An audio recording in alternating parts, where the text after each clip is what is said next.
Korean musicals about the independence movement during the 1910–45 Japanese colonial period, a defining yet deeply scarred chapter in the nation's modern history, are evolving. Moving beyond traditional portrayals of heroic resistance fighters, new works are exploring more multifaceted narratives about those who fought for their country's freedom. Leading this approach is Swing Days, codename A, which draws inspiration from the real-life top-secret NAPKO project devised in 1945 by the U.S. Office of Strategic Services, OSS, the precursor to the CIA. Intended to recruit and train Korean-American operatives to infiltrate Japan, the plan was never carried out due to Japan's surrender. Nevertheless, decades later it emerged that New Il-han, founder of the Korean pharmaceutical company Yuhan Corp., had been involved in this covert mission under the codename A. With details of the NAPKO project still sparse, the musical takes creative liberties by incorporating about 15 to 20% of real events and the broad strokes of news life.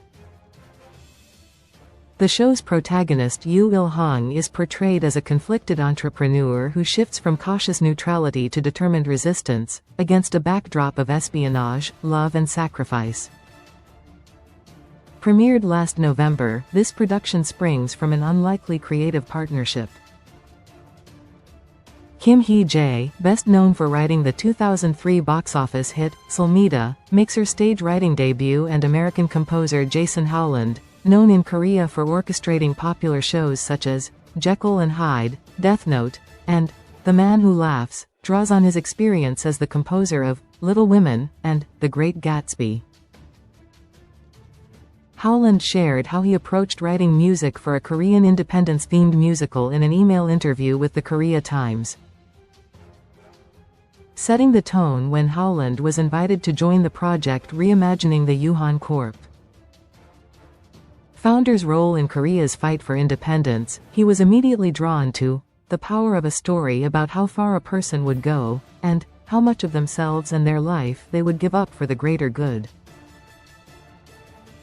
As a foreign composer, Howland acknowledged the need to handle the show's historical weight with sensitivity, yet he found the show's narrative to be universally resonant. While the specific details of the story are unique to Swing Days, the fight for Korean independence, the themes that are at the story's core are universal and are one of the reasons I am so excited to be a part of it, he said. Universal themes are what make musicals great: the desire for freedom, expressions of love, and fighting against despair.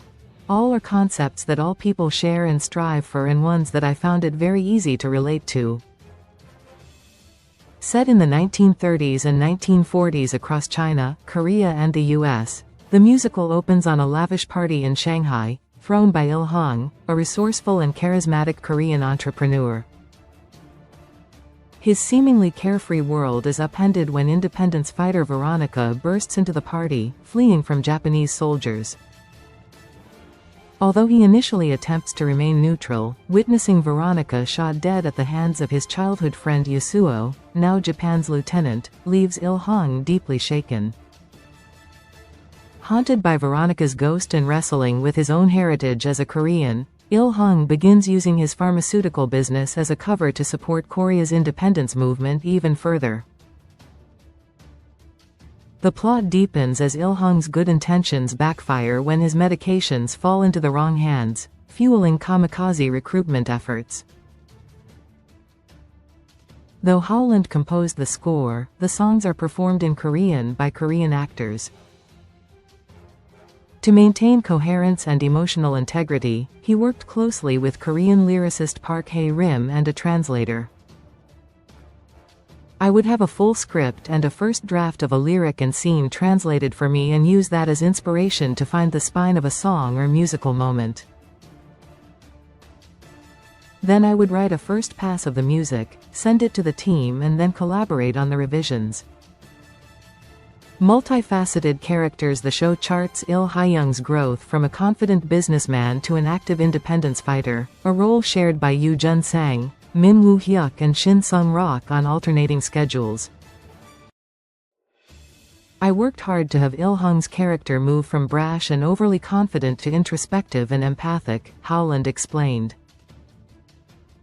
When we first meet him, he is confident and slightly arrogant, and the music in songs like Mr. Gambler matches that tone and energy. By the conclusion of the story, he sings "The Road I Should Take," a thoughtful melody that captures, I hope, the complexity of the transformation that he has undergone. One of the musical's strengths lies in its multidimensional characters, who defy traditional hero and villain archetypes, and Howland deliberately used a diversity of musical styles to highlight their complexity, from playful spy motifs to lush romantic duets. I wanted the more difficult characters to have a real vocabulary so that we could really hear their needs, desires and conflicts inside the dissonance in their music. Specifically, for both of the characters Gondo, Yasuo's father, and Yasuo, there is a great deal of chromaticism, so that their melodic content feels like it has more sharp edges and tension. Another noteworthy figure is Veronica, who leaves a strong impression early in the show and lingers throughout as a ghostly form, embodying Il-hung's conscience and guilt. I had Veronica's first song be in a complicated meter, 5/4, time signature, with edges of dissonance in her melody, so that everything about her introduction felt on edge and dangerous and hard to find a center on, so that she would have the maximum impact on the story, he said. As the story progresses, there was opportunity for her character's musical voice to grow at the same time that Il-hung, who was imagining her, was growing in his sense of duty and empathy. Meanwhile, Il-hung's budding romance with Mary, a Chinese physician who aids his pharmaceutical ventures, brings moments of tenderness to the intense drama.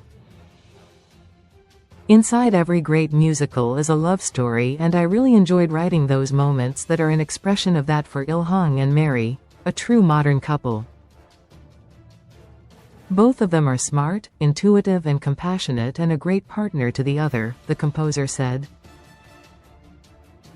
I loved finding their meet cute in The Perfect Duet, and even more in how they express their love in the teasing yet moving song, I Will Be Fine, where both pretend that the separation they face will be easy, as Il-hung decides to join the NAPKO project. Howland also embraced the opportunity to infuse the score with big band jazz, capturing the spirit of the era. This musical is set in the 1930s and early 40s, which meant I could really lean into the swing nature of the music every now and then. Big band swing music is something I really love.